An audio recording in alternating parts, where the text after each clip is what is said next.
அம்மா மருந்தகம் மற்றும் கூட்டுறவு மருந்து கடைகளுக்கும் முதலமைச்சர் மருந்தகங்களுக்கும் எந்த தொடர்பும் இருக்காது என திமுக மருத்துவர் அணி செயலாளரும் சட்டமன்ற உறுப்பினருமான எம்எல்ஏ எழிலன் தெரிவித்துள்ளார்.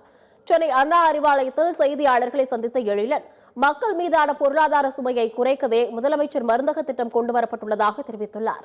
இந்த திட்டம் மருத்துவத்துறையில் பெரிய வரலாறு படைக்கும் என கூறிய எழிலன், அம்மா மருந்தகம் மற்றும் கூட்டுறவு மருந்து கடைகளுக்கும் முதலமைச்சர் மருந்தகங்களுக்கும் எந்த தொடர்பும் இருக்காது என தெரிவித்துள்ளார். கூட்டுறவு கடைகள் ஐடியா இருக்கும் போது நீங்க அது அம்மா மருந்தகம்னு சொல்றாங்க, ஃபைன், நோ ப்ராப்ளம். திட்டங்கள் இருக்கும் போது லேபிள் மாற விஷயங்கள்லாம் போன ஆட்சி காலத்துல எல்லாம் நடந்துட்டு இருந்தது. ஆனா தமிழ்நாட்டு முதல்வர் நாகரீகமான அரசியல் நடத்துவர், அந்த திட்டங்கள் அந்த தலைவர் பேர்ல தொடர்ந்து கொண்டிருக்காங்க.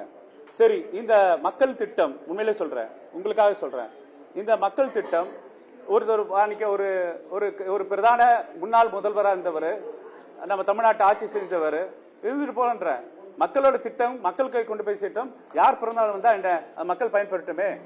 நீங்க